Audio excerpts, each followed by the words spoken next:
All right, welcome back to another episode of the NoFX podcast. I'm your host, Izlain. I'm joined by this guy over here, Kirk. And today we have something a little bit different.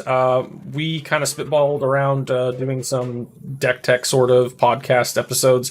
For those of you that are audio-only listeners, we will try to read off cards that we're talking about or, anything like that so that you don't have to pause and go look it up or just not know what we're talking about. I may put some card images up on the screen too for video listeners, but I'm not going to have the whole deck list out and all of that. But we were talking about something else. We couldn't remember what it was we had talked about potentially doing a deck on. And then I was like, I've had this one list that's kind of popular. I've had it for a long time. Never done a deck on it. It was something that I kind of wanted to do at some point. And rather than being the guy that just sits here and drones on and on about my own thing, Kirk decided that he might do an interview of sorts kind of deal to where he asked me some questions about it. So we can get you can get more of my inner workings of how we got there, how the list is doing, how it's changed, those types of things. So without further ado, I'm going to shove it over to him and let him take over from here. But welcome back to the show. The deep dive into the brain is lane. Be prepared, everybody. It's going to get scary. It's weird in there. Obviously, the deck we're going to talk about today, it is Sythis Harvest's Hand. This is a deck, for those of you that don't know, Izlain has a deck on there's the cEDH Decklist database that is, I don't know how you want to describe it. It's just a deck list. It's a database that's comprised of decks that are approved by individuals. I don't know the ins and outs of it. Izlain, that might be something we get into here. But it's just it's a great starting point if you're kind of getting into the format or just need a refresher or want to see what other brewers are doing. These are lists that are vetted somewhat, so you know that they are at least capable and can do the thing, as they like to say. So without further ado, what was your initial draw or your appeal for Sythis? What kind of tripped your trigger to make you want to build Sythis? So if you want to go into history deep dive, the first precon I ever bought was Daxos the Returned, which I think it was the 2015 set. He and the others in that set of, I think it was 5 commander decks, all had the experience counter mechanic, which was, it's only been used a couple more times since then. Daxos was the Enchantress of it all. And Enchantress is basically a deck that cares about enchantments. There have been lots of Enchantresses that it gets its namesake from, like Mesa Enchantress or Argothian Enchantress. There's several of them. And basically they're all, whenever you cast an enchantment spell, draw a card. There's like 3 or 4. There's a Satyr. There's quite a few of them. And this one, most of them are green or white. In the case of the particular precon that I'm talking about, it didn't really focus on the card draw aspect of it. It came out around a time when it wasn't too far after the first visit to Theros, so enchantment creatures became a thing, so there were a lot of enchantment creatures in the deck, and the commander himself was cast an enchantment, get an experience counter, and then he had an activated ability that created an enchantment creature spirit that had +X/+X, or its power toughness was equal to the number of experience counters you had. So theoretically, you could play out a bunch of enchantments, get a bunch of experience counters, and then shit out these, because it wasn't like a tap ability. It was one in Orzhov, so 3 mana, shit out a 6/6. They didn't have evasion. They didn't have anything fancy. There were a few times where I actually managed to pull it off pretty well to where I had a huge board of them, but it was a very casual list. I did eventually try to make it a little more competitive, but it just never wasn't really ever good enough. But it did kind of get the gears turning as far as I like the Enchantress theme.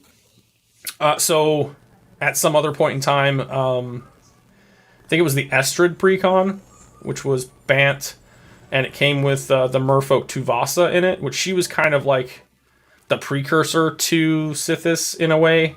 She was 3 colors, so she did have the addition of blue, and God, if Sythis was Bant, this deck would be probably a hell of a lot better, but still not to say that it's bad, but just adding blue and being able to have counter spells would make it a lot spicier, I think. But anyhow, she had the weird caveat that you only got to draw off the first enchantment you cast each turn. So you couldn't just make stormy turns, draw out your deck. You couldn't do anything like that because of that limitation. So there was never a point where it felt like the theme or archetype or whatever you want to call it was good enough. But I was always kind of on the lookout for that.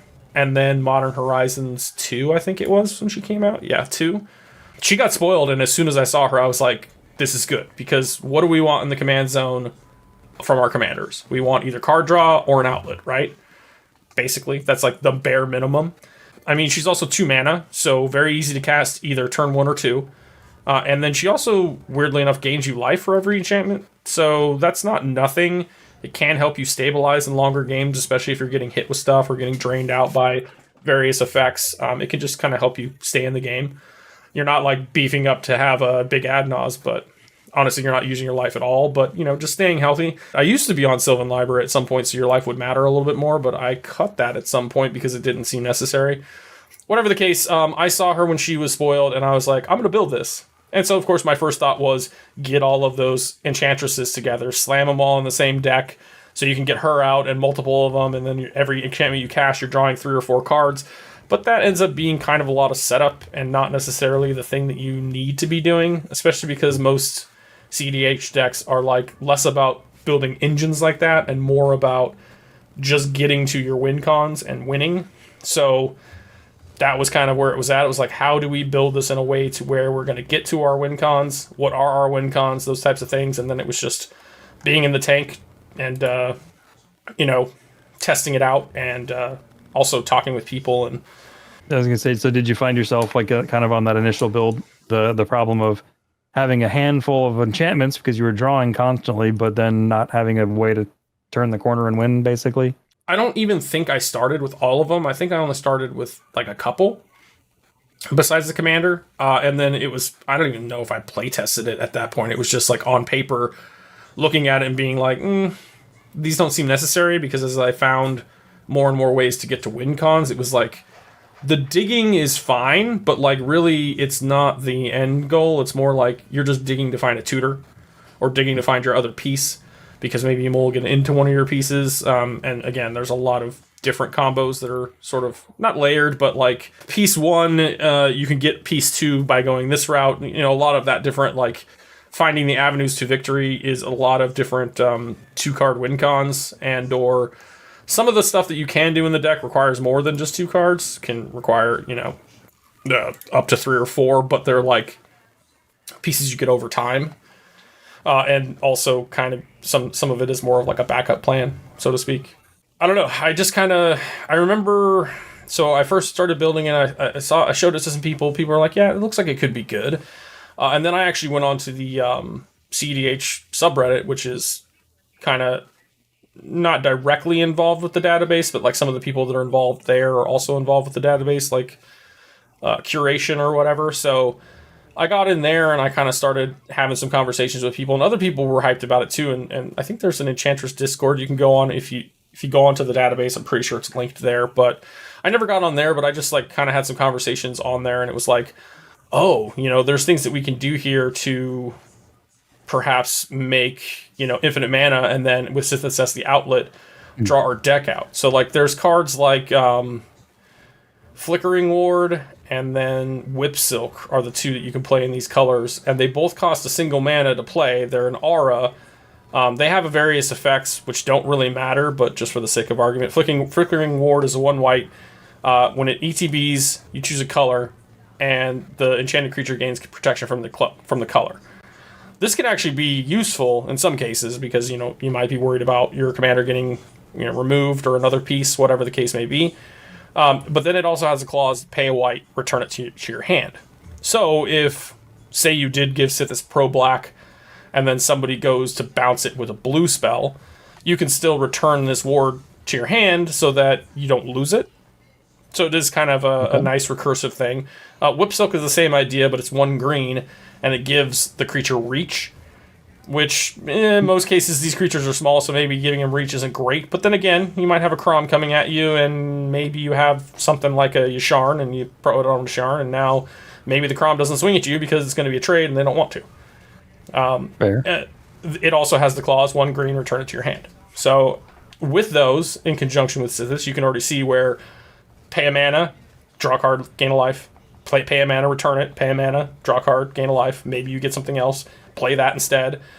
So you can get to a point where if you can make infinite mana, you can use these infinitely to draw your deck. And then you can do something like play all your creatures, infinite Finale of Devastation, go for the win. And lots of decks win with that very same idea. So that's kind of where the idea went to like make it kind of a stormy list, and I'm all about storm and being able to storm off and do stuff like that. So it kind of just evolved from there. And then it was just, recognizing what sort of combos there are out there, and then just piecing it together and testing a lot of stuff. And then lots of new enchantments are printed all the time. So then it's just, what can we put in? We see something new that comes out, like, oh, that's really good, we should find a spot for it. Then it's finding a cut, and that's probably the most difficult thing of curating a deck like this, because to stay on the database, you have to have updated within, I think it's 6 months. So okay. It's been on the database since Spoiled, basically, so at least a couple years, maybe 3 at this point. But yeah, it's just, once you've gotten it on the database, then there's kind of the requirement to continue to update it. So, I have a primer on there, and I think I need to update it because I've updated the list recently, but I try to keep it up to date as best I can, amongst all the other billion lists that I have. But this one being quote unquote the most important, because it is somewhere where people are looking at it all the time, and it is potentially giving inspiration. There's a couple other people that have the list on the database too, besides myself, and their lists are different enough to be on there as well. So they may have a different sort of direction that they wanted to go. But for me, it was kind of that. And then, to get to the infinite mana, to use what I was just describing with those enchantments, there's cards like the Sanctum Weaver, which is basically just Serra Sanctum on a body. It's 1 and a green. It's an 0/2. It taps for X of any one color, where X is the number of enchantments you control. So if you can get out 3 or 4 cheap enchantments, you tap this, you're making 4 mana, you're paying 1 to draw, and then paying 1 to return, and then paying 1 to draw, but you're you're getting multiples that way. And then there's that's it. Sanctum Weaver is an enchantment itself as well, right? So when you cast it's an enchantment creature with this, yeah. But then there are a couple enchantments, so like an enchantment like Gauntlets of Light. So it's 2 and a white for an aura. Enchant creature gets +0/+2, which doesn't matter. It signs combat damage equal to its toughness rather than its power. Still doesn't matter. The part that matters is enchanted creature has 2 and a white, untap this creature. So as long as you're able to make, you need to be able to make 4 mana with your Sanctum Weaver, then you untap and you have that floating mana. You rinse repeat until you have infinite mana. And it is of only one color, but in both cases, either the Whip Silk or the Ward, you either need white or green. But if you do, for some reason, need both, you can just untap and then decide to tap for the other color. You can make infinite both colors. Doesn't matter. So if you have the Flickering Ward, let's say, on Sythis, and then you have this aura on your Sanctum Weaver, you have other enchantments out to do the thing. That'd be 4 right there, right? Oh yeah, because Sythis, the Sanctum, and then the aura, both that's enough to do it by itself. You tap it, you make your mana, you make your loop, you untap, tap, and make your infinite mana, and then you go to the bouncing and replaying of the enchantments. You draw your deck, you do the Finale of Devastation thing, boom. So that's like the most convoluted sort of line, and obviously you can do the same thing with either a gemstone. I'm sorry, not a gemstone, Gaia's Cradle or Serra's Sanctum. But in both of those cases, it takes one extra step where you have your Destiny Spinner, which is a 1 and a green, 2/3. It's also enchantment creature, but it's a human, which is weird. But it says creature enchantment spells your control can't be countered, but it also has 3 and a green. Target land you control becomes an XX elemental creature, blah, blah, blah.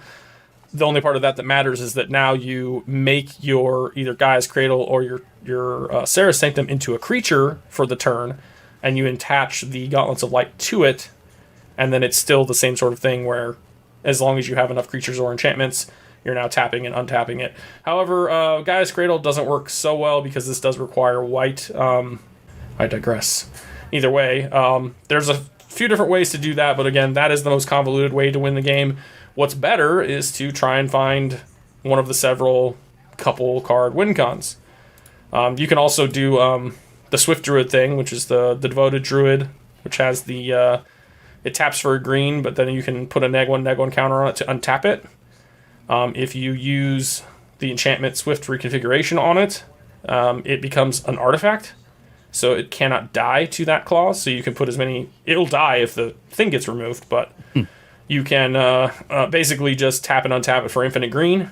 So you could do the Whip Silk thing on our girl and draw the deck that way, and then with the infinite green can still do the finale. So that one's a pretty easy 2-card win con. You do obviously need the additional enchantment, but we do have things to tutor that kind of stuff up. I am running the Moon Blessed Cleric, which is kind of a Enlightened Tutor effect. I am running the Enlightened Tutor.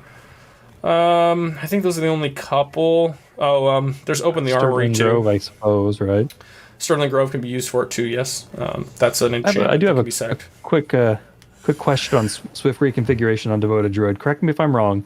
If you cast both on the same turn, you cast your Devoted Druid, it enters as a creature, it has Summoning Sickness, but then you cast Swift reconfiguration on it, it becomes a vehicle, it would no longer have Summoning Sickness, so you could activate it right away. Is that correct? To my knowledge, artifacts don't have Summoning Sickness. It's just that I think when you crew a vehicle, it can't. I don't think it would be able to attack, but you can still tap it because it's just an artifact. To my knowledge, it's a good question. I don't know for sure. I would assume that it's correct that it doesn't have the Summoning Sickness. I think there is some weird rule with vehicles. I believe that if it's a turn they're played, if you turn them into a creature, they still recognize it's the turn they were played, so they're still Summoning Sick.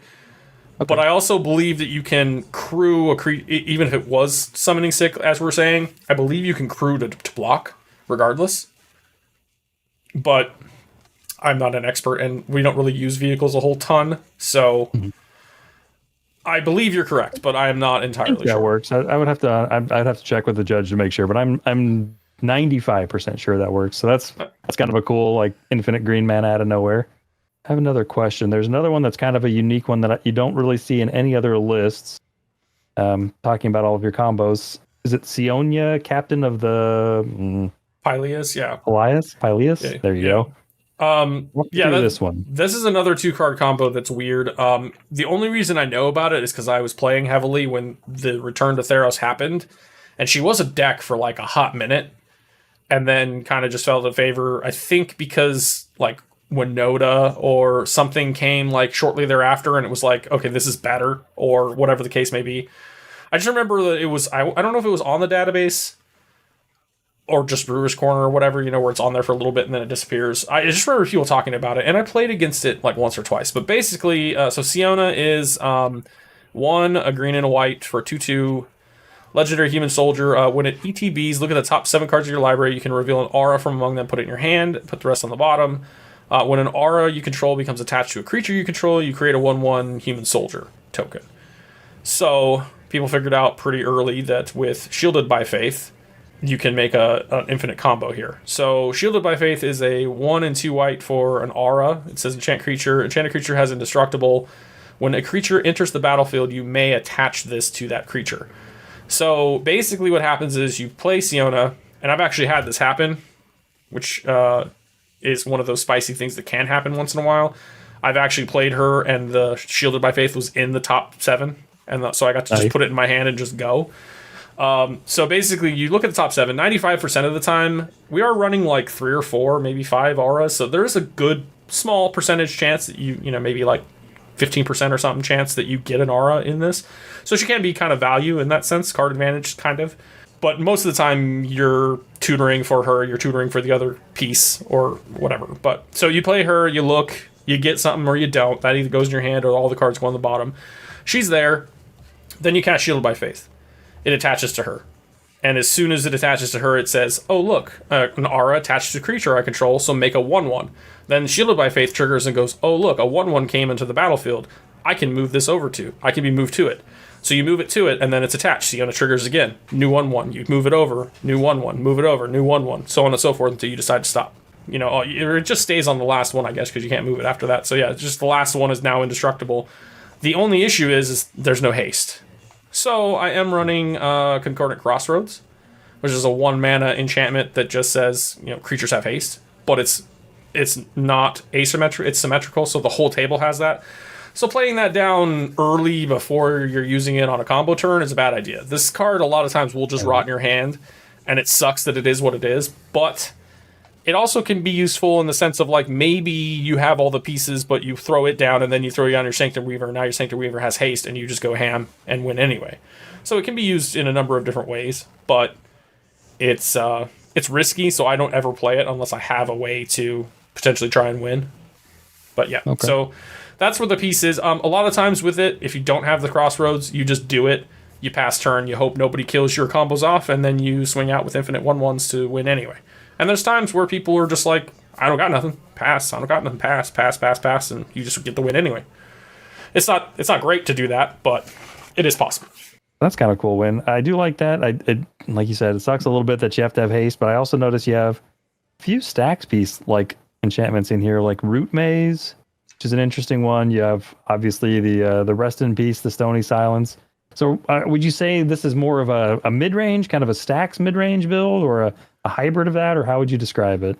So it probably plays like most mid-range decks because it can't really threaten a super early win unless you get just the right thing at just the right time. So it would probably be considered, like, I have it labeled as a combo deck, I have it labeled as a Stax deck, I have it labeled as a Storm deck, because it is all of those things. But it's light Stax. It's not like we're not running Winter Orbs or any of that kind of shit. We're not running Rule of Law because we are Stormy and we don't want to have to worry about that. But we are running pretty much all the premium artifact hate because, you know, what wins a lot of games? Docksides and other shit, right? So it hoses anything that's an artifact strategy. We've got the pieces like Rest in Peace that hose graveyard strategies, which I'm not doing recursive things. So, yeah, I mean, I am running Hall of Heliod's Generosity. So, I mean, if I don't have a Rest in Peace and somebody kills one of my enchantments that's important, I can get it back. But outside of that, we don't really care. But the majority of the Stax package is artifact hate. So we've got the Collector Oof, which is the standard. It's a 2-mana 2/2 bear that just says artifacts can't be used. We've got the newer Dauntless Dismantler, which just made its way into the list recently, which is basically like Blind Obedience, which is also in the list. So both of those make it to where artifacts and creatures enter the battlefield tapped. So even if somebody does drop a big-ass dockside, those treasures are coming in tapped. And then, worst case, I can pay white, sack this guy, and just blow up all the 0 drops, so that's all your treasures gone. We're on Dranith, because you're in white, and why not? If you can stop a commander from coming in, that's great. Boromir is kind of a Stax piece, too. He's also newer. If you're not familiar, he's 2 and a white for a 3/3 with Vigilance. Whenever opponents cast a spell, if no mana was spent to cast it, you counter the spell. So if somebody's paying, this shuts down mental missteps. If they can't pay the actual mana and they pay the life, it shuts down all the free counter spells. It shuts down all the other free interaction. But it does have the clause that you can sack him to give your creatures indestructible, and the ring tempts you, which none of that really matters. The point here is that you can be keeping people from interacting with your stuff, but then if there is a thing where somebody's about to win and somebody's like, hey, I got this free Force of Will, but I can't use it because your thing, I can go, okay, I'll sack him, and then they can stop the win, and hopefully that gets us to where we can win. Not a Stax piece, but I'm running the Lauren of the Third Path, which is just an ETB blow up an artifact or enchantment, which can be good. It also does have a weird clause where you can tap it and make you and an opponent draw a card, so it is a thing where you can fuck up somebody who just dropped a Thoracle and make them lose the game. Yasharn, kind of a big one. He's a 4/4 ETBs. You get a forest and a plains. I am running a couple basics each just for him, basically. But it says players can't pay life or sacrifice non-land permanents to cast spells or activate abilities. So this shuts off some of the life-paying lands, so you can't make them. You can't use them for mana. But it basically, it makes it to where people can't sack treasures. They can't sack creatures to do things for, like, deadly disputes or whatever. Like, it shuts off a lot of stuff. Yasharn's a pretty big, beefy beater, too, so not terrible. Shutting off fetch lands is kind of gross, right? Right. And then the grandmother of them all, Elishnorn, OG, 4/7 Vigilance. Your creatures get +2/+2. Your creatures your opponents control get -2/-2. That can often be enough to close out a game because you killed enough small things, or you made things that are big small, and now your stuff's big, and you start putting in some beat down. There's one Stax piece I kind of like in here that you don't really see in any other list, I don't believe, and that's the Aura of Silence. Yes, I enjoy it. It's another piece of hate that's also removal. It's 1 and 2 white for an enchantment. It says artifact enchantment spells my opponent's cast cost 2 more to cast, so it's a little bit of tax on everybody else's stuff. I also like, which I'm not running here, I think it's like Dissipation Field or something field, where it makes activated ability. Yeah, it makes activated abilities cost 2 more. I don't think I don't have it in here, and I don't think that there's really any reason why I couldn't be running it. Just never. You can shut off the Gauntlets of Light combo. It'd make it cost a lot more to activate, right? Right. So I mean, it would hurt me in some ways. And to that note, stuff like Root Maze does hurt me, but I found that slowing down the game to just draw more cards before everybody else kind of works. Like a turn 1 Root Maze, if you're on the play and you turn 1 Forest Root Maze, everybody's just like can't do shit, and you're just ahead for the rest of the game unless they can blow it up or somehow otherwise ramp into stuff. It's really nice. The Paladin class, not really a Stax piece, but it does make spells cost 1 more. It's another one of those Grand Abolisher type effects that kind of help us to do our thing without getting messed with. The Rest in Peace just exiles all graveyards, and then if anything would go to a grave, it just gets exiled instead. Stony Silence is basically the enchantment version of Collector Oof, so it just makes artifacts not be able to be activated. You got the Art of Silence. Yeah, so that's it. It's like, again, it's a lot of just artifact hate and otherwise really good pieces that don't really affect us all that much. So seems to be good enough to slow things down to help us get to those combos. The only combo that I haven't touched on yet to this point is there's this cool spell that you probably haven't seen before, and this is the only deck I play it in. Some people may know it, you may not. It's called Congregation at Dawn. It's an instant that costs 2 green and a white, so you can do this on somebody's end step to make sure that your turn goes the way you want it to. And it says search your library for up to 3 creature cards, reveal them, shuffle, put these on top. So you basically go get a pile of Walking Ballista, Heliod, and your Destiny Spinner. So you do this on the guy before your end step. These get put on your thing. So you go move to turn, and you draw the Destiny Spinner. Then you play the Destiny Spinner, and you need to have Sythis out for this to really work the way I want it to. So the Destiny Spinner is an enchantment creature, so you cast it, trigger Sythis, you draw your next card, which is Heliod. Heliod the Sun Crown specifically. So he's 2 and a white for a god. He's not a creature or whatever. He just has this clause at the end that says pay 1 and a white, another target creature you control gains life to end of turn. That's the part that matters. So you play him out. Well, he's an enchantment, so you trigger Sythis, and now you draw your Walking Ballista. Now from there, he's uncounterable, huh? Yes, because you've already played the Destiny Spinner, he is uncounterable. Yeah, so basically the Destiny Spinner is your protection. Although you might already have out, a Grand Abolisher or something. But in this case, it's just their enchantment creatures that trigger Sythis to draw all the pieces at once. The problem is that it's 2 mana for the Destiny Spinner. It's 3 more mana, so you're up to 5 for Heliod. You have to pay 4 mana for the Walking Ballista because you need it to come in with 2 counters on it. Because if you have just 1 and you go to remove it, it just dies. So you have to have the extra counter. So you're up to 9 mana there.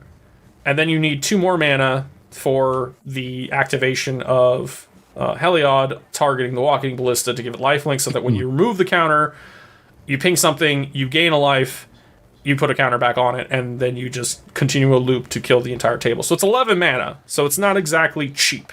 However, I found that even though I'm on 26 lands, I'm on a ton of dorks, and a lot of different ways we've already explained on how to make lots of mana, so I've never felt that was too much. It's worked out really well for me in the past. I've won with that combo lots of times. But if you don't have the combo, you can just get the Heliod and the Ballista.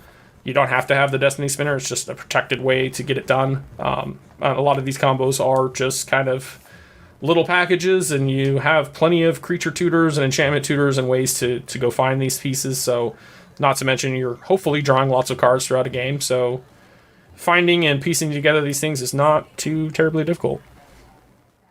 So have you ever run into a situation where you've got the Walking Ballista win, but you're getting shut off by your own Collector Roof or Stony Silence?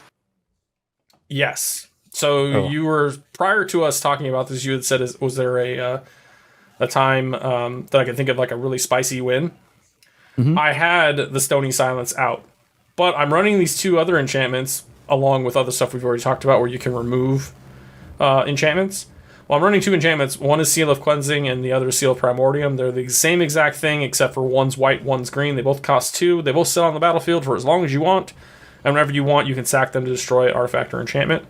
Notably, Aura of Silence also has that clause. It makes stuff more expensive, but you can sacrifice it any time to destroy an artifact or enchantment. We're also running Nature's Claim. Quite a few other cards. Soul Partition works. There's like quite a few cards that will just get rid of a thing. There's a few other ways to just blow up something that might be hurting you. So I had sort of I got the Siona win, essentially. But it wasn't even Walking Ballista. I think it was Siona.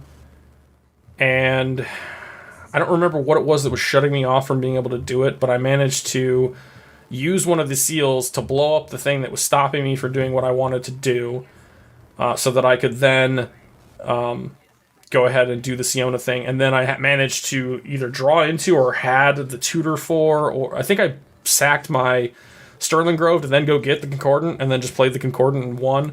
I've also had times where I did have the Oof or the Stony Silence out, and you can use one of these pieces to remove it so that you can go for your win. I kind of like that with your Oof, you've also got these weird auras that you don't also see often, like Darksteel Mutation, Reprobation, and Kenrith's Transformation. So they look like removal that draw you a card with your commander, but it also shut that off if you need it, right? That's kind of bizarre. Yeah, you can. It's not. That hasn't come up, but I do run those because there's a lot of commanders out there that are like centric to the to that particular deck, and hitting the commander with a removal spell just means it's coming back. It may not come back, this turn. It may not come back till next turn or a turn later because they need more mana. But if you put a Darksteel Mutation on a Crom or a Timna, it's just sitting there and it can't do shit and it loses all of its abilities. Same with Kenrith's. In Kenrith's, it becomes a 3/3. So sometimes that can be detrimental because it might just beat your face for a while, but it is what it is. And then the Reprobation is also just makes it into an 0/1. So I like those cards because they're cheap. They draw me cards. In the case of Kenrith's, I get 2 cards if a Sythis is out. So I mean, they're not bad. They're good forms of removal without having to run. Because the reason we're running dumb stuff like this is because they're enchantments. So they give me cantrips, but then they also are removal. And some of them are removal that you just play out, and people go, well, I can't play into this. The only thing that sucks about them is that a lot of them are destroy. And in the One Ring world, we need more ways to exile things. So that is something I've been considering as far as like being able to maybe find some more things that exile, because like even Nature's Claim is destroy. Soul Partition works, but like they'll just recast it. I was actually going to ask you, so 2 questions. One, is there any particular reason there's a card, and I cannot think of me for the life of what the hell it is. You can channel with it, touch the spirit realm. Is there any reason that you haven't put that in here, or has that been something you've tried yet, or has it been in and out for consideration? It's on my considering. I have just not put it in yet. I have done a lot of stuff with this over the course of time. I am running Besage You, but that's still just destroy. I don't think touch is bad. I think it's really good. You don't get the trigger if you channel it, but that's usually just to get rid of a thing. It's also, the exact thing that would also help with an oof or whatever. You just bounce it, and then it's gone, and then you go to town. I've also got. I mean, we could talk about changeless stuff at some point here, but yeah, touch is definitely on my considering. The problem I've found is that I want more enchantments in the list, but finding a way to cut the creatures has been difficult because just so many good creatures keep coming out that are like good, and I want them in the list because they do a certain thing, and then there's like, okay, a certain amount of... I won't go below the 25 enchantments that are in here, but I probably should be floating closer to like 30 just to have a better density. But then it's like, gotcha. What spells do I cut? I'm already down to 26 lands, probably can't go much lower than that. I'm not on rocks, so like that's a thing too. For a while, I was on a few rocks, but I recently cut them because I was like, outside of, she's a 2-pip, 2-mana commander. So like, yes, Mana Crypt pays for her later with attacks, but like, do I really need a Mana Crypt? Like, most of my stuff doesn't even, like, 2 colorless is pretty much the limit of what, is on the CMCs of most of my spells. I've got a lot of 1-drops and 2-drops in here to where why do I even need a Soul Ring? Because it's not really... Yes, it could be the difference between casting 1 and 2 spells. I get that. But at the same time, I'm putting so much effort into shutting artifacts off that, like, why bother? Yeah, that totally makes sense. So is there a specific... So you're kind of talking about more exile. Is there like a specific wish list or a card that you're hoping Commander sets come out with, or Wizards just goes off their freaking gourd and prints that would really propel this up another notch? Is there like a creature or an enchantment or something strange that you've kind of daydreamed up that might be the key to this deck if it ever happens? So the deck itself, as it stands, can sit toe-to-toe with most of the high-end decks. I've played it against Blue Farm and stuff. Like, you can still win. It's just a matter of, do you get the right Stax pieces down at the right time to stop the right things? Do you have the right interaction at the right time? Are you outdrawing and outvaluing everybody to get to your pieces faster than them, or slowing them down so that you can get there? There's a lot of variables, and that is just kind of the lower color, not in blue, not in Grixis, basically. If you're not in Grixis, like, you are going slower than everybody else, so it is a matter of trying to figure out how to slow them down, how to speed yourself up. In the case of this deck, it goes pretty quick. It can get some earlier turn wins, but it's just a matter of, do you get the right pieces? Outside of them printing, a green or white Dockside, or a green or white Thassa's Oracle, we're probably always going to be kind of behind. And that's kind of just the way it is. I wish that when I'm looking back at like the Fierce Guardianship, the Deflecting Swat, and the Deadly Rollick, and then you have the green and white ones. It's like, come on, Wizards, give us a break. The colors we don't need a fog. The most, they could have helped it. Yeah. We also don't need what is it, like an anthem or something stupid? Like it's I don't even remember like what exiles or protects your stuff, makes it indestructible or something. Which, yeah, just not good. Just not good. I mean, they did give us some cool stuff like the Teferi's Protection, but like honestly, I'd rather just run the One Ring at this point, which I almost considered putting in here too, because it is just really good card draw. But then there's the whole I'm running all this artifact hate, so maybe it's not worth it. But like I said, I think there needs to be more pieces, which kind of leads us, I guess, into the enchant or the considering list that I have right now, because there are a couple cards that may help push this up a little bit. Touch the Spirit World being one of them, where you can just exile a One Ring, which is pretty good. But one that we just talked about in our last episode was Unexplained Absence. So it's the 3 and a white for an instant for each player, exile up to one target non-land permanent that player controls, and for each permanent exile this way, its controller cloaks the top card of their library. So in this case, you could target a One Ring, and it's actually exiled, and you don't have to worry about it coming back, because unlike Soul Partition, it's not something where they just pay 2 more to play it. In this case, it's just gone. And like we said before, maybe you cloak something that just, doesn't matter, or it does matter, and now they can't cast it because it can only get flipped if it's a creature. So that one feels like it's going to be pretty good. I'm also considering the Trouble in Pairs, which is kind of a catch-up mechanic, which we get a lot in white, but this one is like the best that they've printed so far in the sense of card draw. So it's, people are calling it the white Crom. Doesn't beat down like Crom in the air, but it sure probably draws a lot of cards. Well, so I mean, I've already put in the obviously Esper's in here, and we are running Archivist of Ogma, so there are some pieces that are card draw engines. And with my commander being just a card draw engine by itself, there hasn't been a need, which is why I ended up cutting Sylvan Library and some other stuff like that, because, it felt almost win more. Like, I mean, sure, those cards are great, and maybe I should be running them, but I just, at some point, was like, I don't really need this, so I just cut it. But Trouble in Pairs feels like one that might make the case to be put in, because it's 2 and 2 white, and it says if an opponent would begin an extra turn, that player skips that turn instead, so that part not really relevant, but could be. It does hose a Final Fortune player.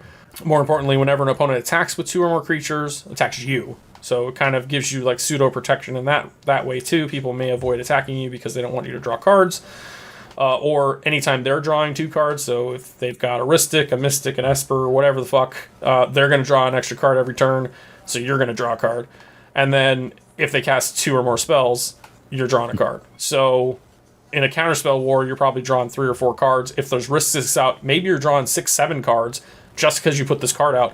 Not to mention, you're likely to get a card draw off of it just because you played it because you have Sythis on the field. So it feels like a shoe-in for the deck, and it may be one of the things that help push it over the top. I think that a lot of the stuff that's come out in the last couple years have kind of helped this deck push along. I did put in cards like the Kutsil, which is just another Grand Abolisher, but also has card draw stapled to it if you happen to have some way to buff up your creatures, which I really don't, but... Oh, I saw you had what's that white enchantment that also gives your legends... the Flowering. Yeah, Flowering of the White Tree. This one is one of those cards that we talked about in the set review, and we're like, this probably doesn't have a place anywhere. But I was like, I feel like this goes into Sythis because it's only 2 mana. It draws you a card off of her. It gives her +2/+1 in Ward 1, so she becomes a 3/3 because she's a 1/2 base. So her being a 3/3 with Ward 1 is actually a lot better. It actually makes it to where maybe you start attacking with her. And then it also gives all your non-legendary creatures +1/+1. So yeah, this in conjunction with Kutsil means anything that hits draws you a card. At least up to 3. So that's kind of cool. I didn't even think about that interaction. And then I also added in the Elevere. I built a deck with her by herself, but she's 4 mana, 4/4, but when she enters the battlefield or attacks, you make a Virtuous Roll token, which is an enchantment, so that does bump up your Sanctum Weaver and your Sarah's Sanctum counts, but also gives a buff to where that creature gets +1/+1 for each enchantment you control, so that also thereby synergizes with Kutsil, but then can potentially just make some big-ass creatures. But then on top of that, whenever the enchanted creatures deal combat damage to a player, you draw a card. So there's a lot of layering here where if you can get some of these cards out all at the same time, you can have like a lot of different things that are triggering, that are drawing you cards, on top of casting things that are drawing you cards, on top of just making threats that aren't normally there. And these cards just came out in like the last year. So they're not like old weird tech that we forgot about. Like, these all just came out, and putting them in here has made it feel a little more solid. So I think it's a matter of fine-tuning over time. I do have like Doorkeeper Thrall on my considering, but there are a few impactful ETBs that I have that I may or may not want this. I'm also not running Torpor Orb or any of the other creatures that do that, because I didn't want this to turn into a full-on Stax list, because I'm trying to keep some of the combo pieces intact, and then, ramp and just other interaction that helps you stay in a competitive game. So completely makes sense. So I got a good one for you. Being that we're in March now and we're approaching March Madness, for all the college basketball fans out there, they always talk about the bubble watch. What are the teams that are possibly making it in? What are the last 4 teams that got in that didn't get out at the end of it, the bubble watch? So what would you say? What are your last 2 cards? We'll go with 2. The last 2 cards you think that are in the list that are kind of teeter-tottering of they might be bumped out on the bubble and be replaced with, a new contender. So, I mean, we just talked about some of the cards I just put in, and then we have the couple cards that I want to put in. At least 3 of these that are on the considering I want to find a spot for. So what comes out? So, I mean, going in would be the Touch the Spirit Realm, the Trouble in Pairs, the Unexplained Absence. Coming out, I mean, might be something as dumb as, like, the Nature's Claim. Because as much as I like the Nature's Claim, there's a 1 mana, blow up a thing. We already have several other ways to do that. Do I really need that? I don't know. Autumn's Veil is another consideration. I do like Veil of Summer better. I just was running both as additional protection, so it is something that could go. Even March of Otherworldly Light, like, it's fine, but I think Soul Partition's better, and I think it could be just replaced by Unexplained Answers, because you're more than likely paying... You're either exiling a bunch of shit from your hand, or you're paying quite a bit of mana anyway for March. And March is, it's exile, which is great. So, I mean, I guess in that regard, it does still hit the 1 rings and things, but it is mana value X or less, so you're either, exiling the cards pays for 2. So, like, you're either paying 1 white and exiling a card, that gets you to 3 CMC, but it's actually only 2. So you've got to discard at least 2 cards, plus pay a mana to hit a 1 ring. So you're having to pay the extra 4 mana, which is the same cost as the Unexplained Absence, but this is going to hit that guy's ring, plus that guy's Ristic, plus that guy's commander, all at the same time. And then that just feels better. So maybe that's probably the cut. I think March might go for this Unexplained Absence. But really, that's where I'm looking the most, is just at my instants and sorceries, because it's like the the amount and what I have in the enchantments, like it really can't go lower. I'd actually prefer it goes higher. So again, if we're making cuts, it's probably something else. But then I want to have the interaction on the stack too, so it's kind of a rough go. But then pretty much every creature that's here, like I can make an argument to maybe get rid of Moonblessed Cleric isn't the greatest tutor, but I don't have a ton of the tutors for the enchantments either. Lauren is kind of whatever too, but I kind of like having that gotcha moment of, oh, I cast a creature, I blow up your thing, and I also have this ability to like hose a Thassa player. I was curious if you think with all the draw engines, I mean, I know it'd be specifically dependent on your commander being in play, but if she's not in play, Archivist of Ogma feels pretty great. But if she is in play, do you need Archivist of Ogma for the extra draw? I don't know. I haven't played the list, obviously, so. Yeah, I mean, I couldn't say either. I don't know if I've actually cast Archie since I've been there. I just like the I get to draw cards off shit you're doing. Like drawing cards off of what I'm doing is great, but like if I don't have a combo or I don't have a way to get to combo, then it's just flat card draw for casting things, which is fine. But like also getting card draw for like you doing things and me maybe holding on to pieces to have for my turn to go off harder or whatever. Like, you know what I mean? Like, I don't know. That's again where the Trouble in Pairs comes in.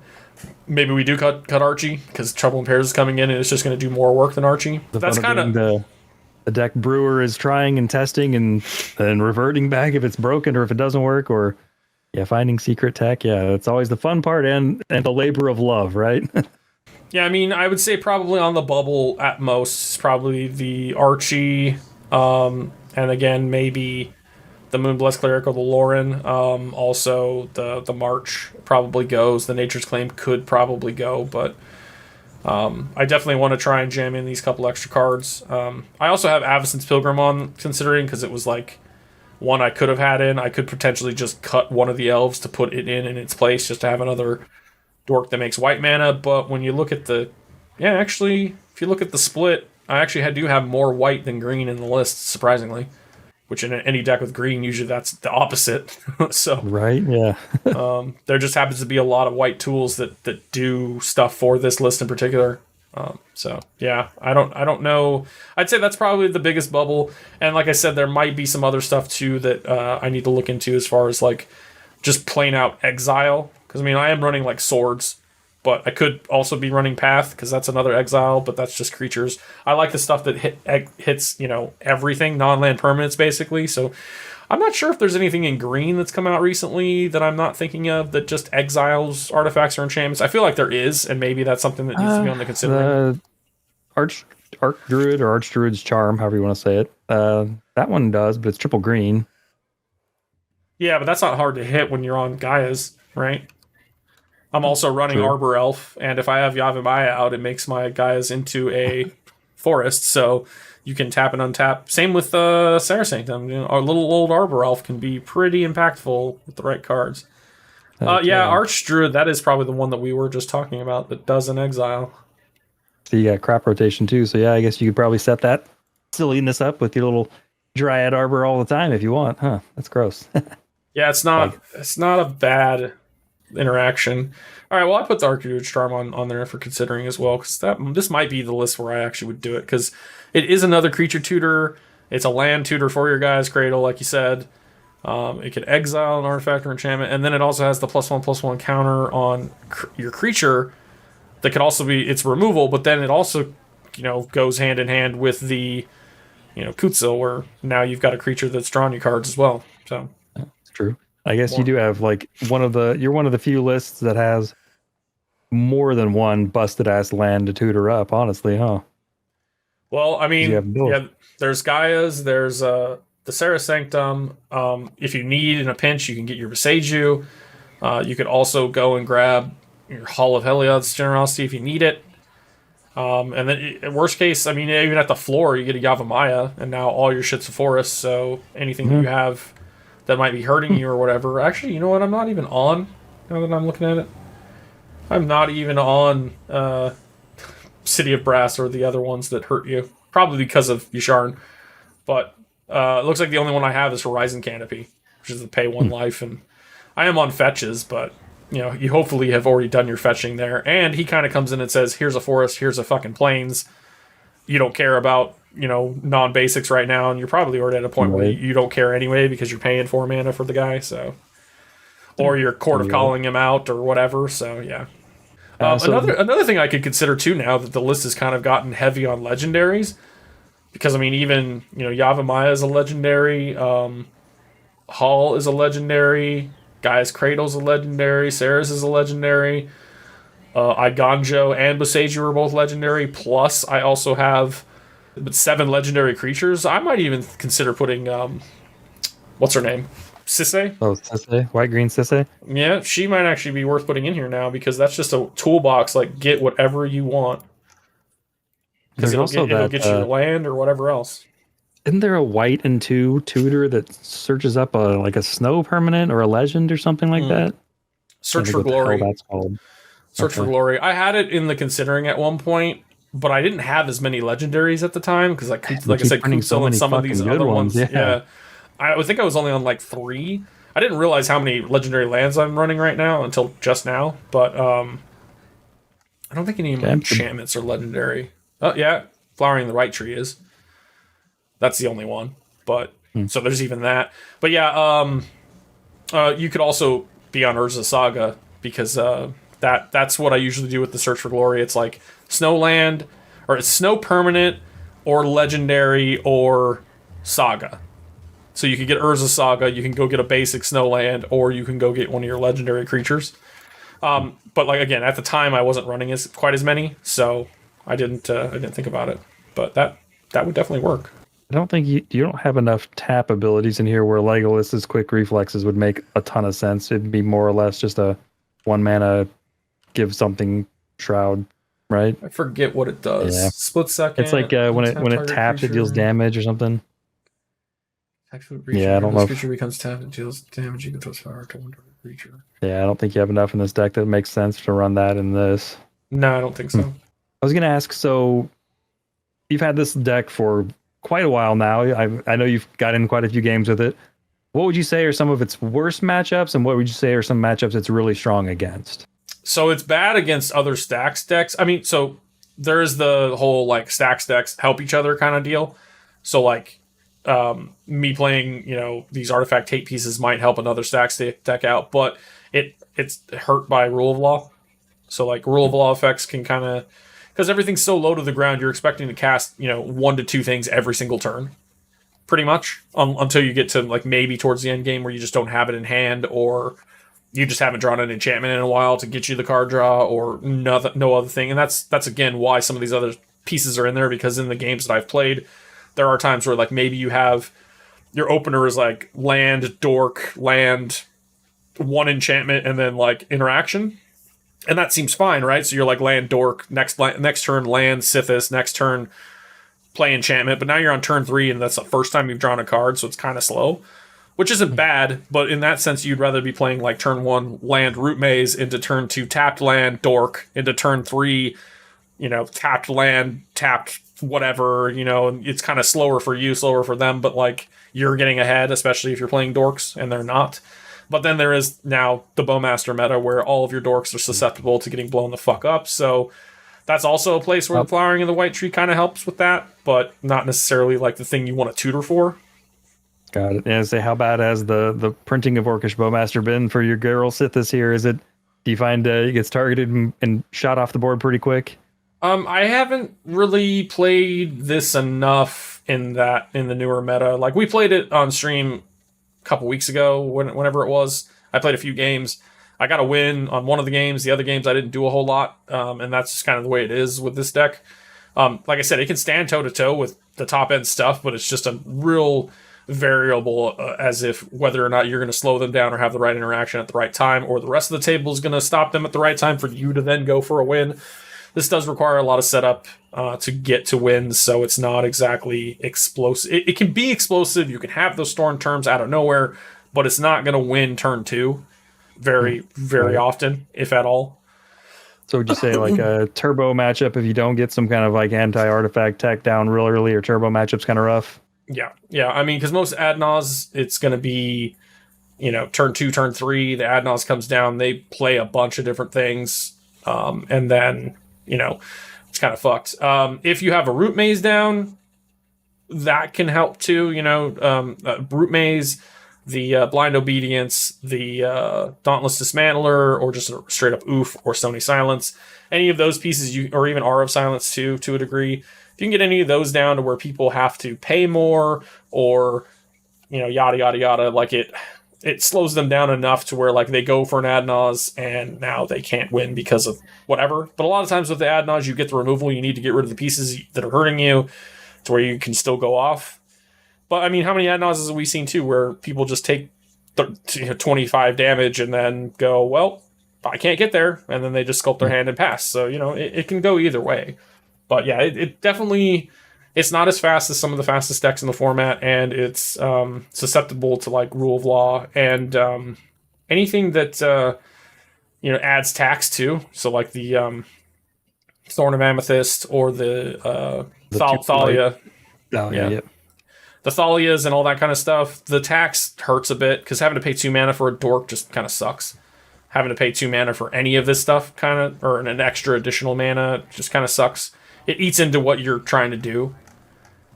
So yeah, I think those are probably its biggest weaknesses. It's strong against anything that's trying to do artifact things though. This against an Urza, like Urza's not too happy about all of his shit coming intact, For sure. Even I wonder if like even like a Tivit deck or anything where their time sieve is just garbage. I think this would actually be pretty strong against Tivit, considering I've played enough Tivit to know that, like, yeah, those types of things suck. Also, you're just running Dranith, so like you get an early Dranith down, that can turn off a lot of people's game plans. And then again, somebody plays the Tivit, and then you go, okay, here's a Darksteel. Now your Tivit's an 0-1 indestructible. It does fucking nothing. It really just depends on. I feel like I know the meta well enough, and I've played against most of the top end decks enough to know that these things are good enough. But then there's also things like maybe I should be playing, Graph Digger's Cage to hose like some more graveyard stuff, and the types of spells that put creatures right on the field. But then I'm playing stuff like Court of Calling, so like that hoses me too. So there's always those considerations. Maybe I should be playing the Torpor of Apex and all that, but that hurts some of my stuff too. Like we said, Suppression Field, that can hurt some of my stuff too. Curse Totem would be good, but I'm running all these dorks, so there's a lot of stuff I could be playing that combats popular strategies, but then if it hurts you too, is it worth it? If they can print some asymmetrical enchantment stacks pieces, that's Izlain's want list for this deck hardcore, huh? I mean, asymmetrical stacks pieces are my want for all of my decks, because the more places I can jam stacks pieces, the happier I am. The sense of like, they're just as good as Dranith, where it's just you play it and it doesn't affect you at all, and it stops so many strategies. Like, yes, I mean, everybody hates Dranith. People think this shouldn't have been printed, blah, blah, blah, blah. I love it. I don't care. I play it all the time. I think it's worth it. I hate playing into it too, just as much as the next guy, but it's not that hard to remove. It still dies to bolt, So how much complaining can you really do? Right. Just like everything else. I mean, Rule of Law, I think, is totally a fair strategy. It sucks when it sucks when it stops you, but you got to also learn how to get past those things. My favorite thing to do is to do the channel a Touch the Spirit Realm on a Dranith, cast my commander, then pass the turn, and it comes back, so it's there for my opponents. Mm-hmm. Love that shit. Yeah, anything you can do like that is helpful. And there's other stuff too. Like I could be playing like Grasp of Fate, which does the same thing as kind of this Unexplained Absence, which isn't a bad card, and you're still getting card draw off of it. So there are other pieces that I could be considering. It's just been a lot of, testing and going back and forth with stuff, and that's just kind of how it is with any of these decks. New cards get printed and you go, oh, this seems better than the other thing. Like I'm also, on a couple cards that, for Sythis, like if Sythis gets, it doesn't usually get removed that often, but people don't like you just having this easy card draw access. So they're like, fucking kill it. Kill it. And I've had it to where, it cost me quite a bit to cast it. So we are running like Argothian Enchantress, which is still 2 mana. It has Shroud, so it can't even be targeted, and it has the same clause where you cast the enchantment, you draw a card. And I'm running an enchantment version too called Enchantress's Presence. It costs 3 mana, but it sticks on the board and does the same thing. And then they're just gravy if you can get them out while you also have Sythis. Then you're just drawing 2 or 3 cards at a time, and life is good. But having backups for that is good. You have the advantage of I think outside of like Cyclonic Rift, there's not really a mass enchantment removal spell I can think of that you commonly run into in cEDH, right? They exist, but they're not. Yeah, they're not run. There's definitely quite a few board wipes for enchantments, but there's just most decks aren't running more than a couple. And I like this because it does have that sort of uniqueness in the sense that like not a lot of people are playing a lot of enchantments, so it is kind of different in that regard. And then getting the card draw off of them is just gravy. And then also being able to play some of these weird removal pieces that just kind of sit there or shut off like a whole commander, because you're just like, oh yeah, here's a reprobation, now your commander's a coward and it does fucking nothing, and you can't do anything about it unless you have a sack outlet or you want to erase the piece of removal or whatever. And most people don't. They just say, okay, I don't have my commander, and they just dirtle. Yeah, so, it probably doesn't feel great to have to cast your own Bowmaster to kill your own commander, right? Right. Well, and then in the case of Darksteel, it's indestructible. So you can't even do that. And then they can't actually blow up the creature either with anything. They have to either exile it, or they have to put the focus on the enchantment itself. And like, who wants to Nature's Claim this thing that's on your commander when you could be hitting like something that's benefiting me, or hitting the Rest in Peace, or hitting the other thing that's way more important? I like it. Well, any last final thoughts on the deck? No, I mean, I think it's in a pretty good spot. Like we said, there are some cards here that I still have on considering, and my most recent change was just removing artifacts altogether from it. I still don't know if that's a mistake. It didn't really feel that bad. I do know that initially, like, I would kind of mulligan to try and have like either a dork or a rock in my first opening hand just to have something to be doing. And not having the rocks there kind of hurts in the sense that the ones I was running were all 0 drops. So like I now have to definitely spend my mana on whatever I'm doing. But it's felt more impactful in the sense of like, I don't ever have to worry outside of Walking Ballista. I don't have to worry about a single artifact where I care that, these things are shutting them off. And Walking Ballista doesn't give a shit if it comes into play tapped, for the record. It just doesn't like Collector Roof or Stony Silence. So that's totally fair. But yeah, I mean, I think as things keep getting printed, I think there'll be more cards that consider, especially like we've said recently, it feels like white just keeps getting all these good cards. So that's always going to be stuff. For sure. I mean, I was even considering the Delny creature because Sythis is a two or less power. So, you get that double trigger. I've considered it. But then there's just not a lot else in here that's doing that. So I was like, is it really worth it? Probably not. 3 mana, you could probably...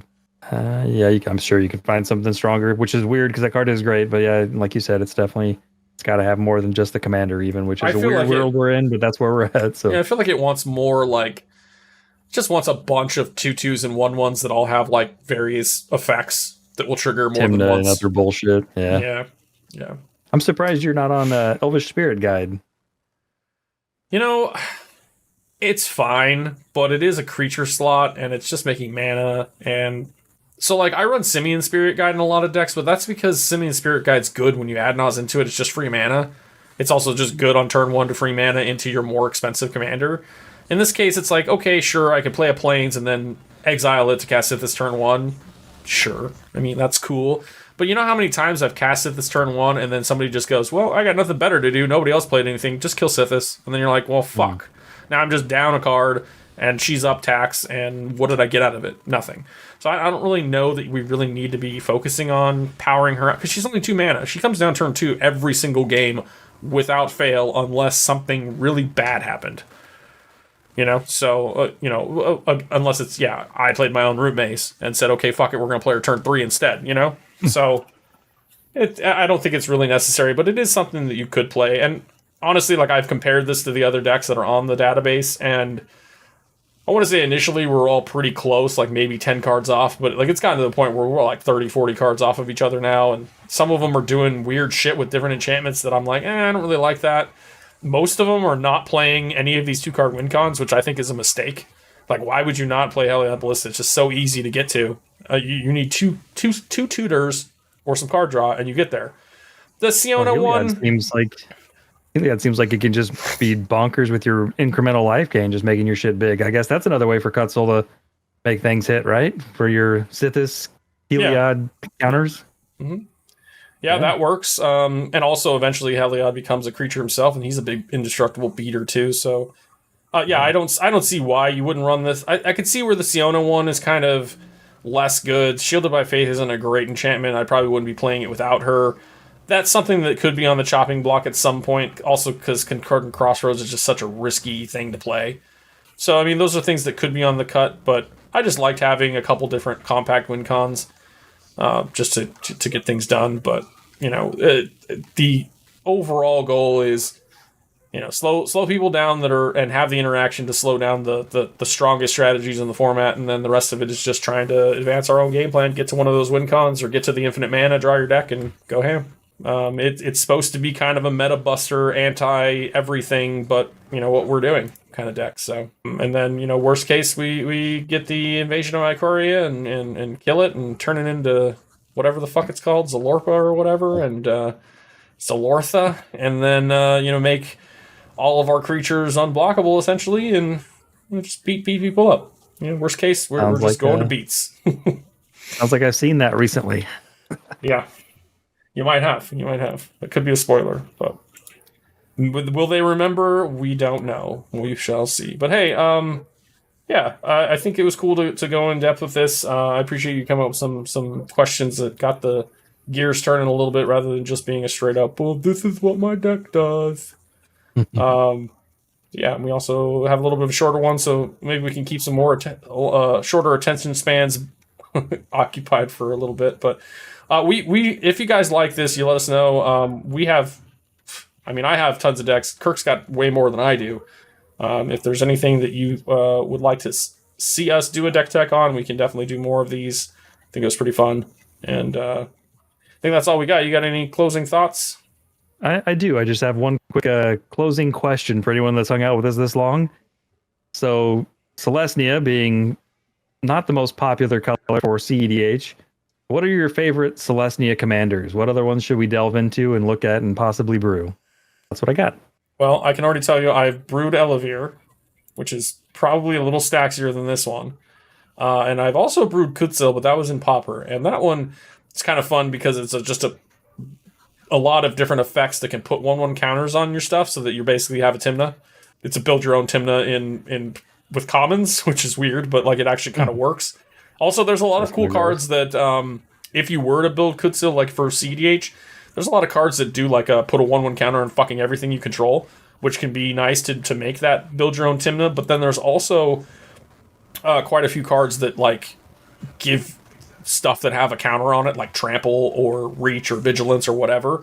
There's a lot of them are part of the Outlast cycle, but there's been other ones besides that. But the Outlast cycle is like it says Outlast and a cost, like pay 1 white, and then that puts a 1/1 counter on the creature itself, and then it says whatever creatures you control that have +1/+1 on them have flying or whatever. So like if you have that and you're already giving out 1/1s to everybody, now all of a sudden you've got like a whole force of flyers or a whole force of tramplers or whatever. It's kind of a cute way to kind of spread that around, and then getting the card draw on top of it is pretty good. So I think Kutsil's pretty good, but probably still the best one is probably that Captain Sisei Joey plays, because it literally just tutors up whatever the fuck you want. It's a huge toolbox and somehow wins all the damn time, even though we see it coming.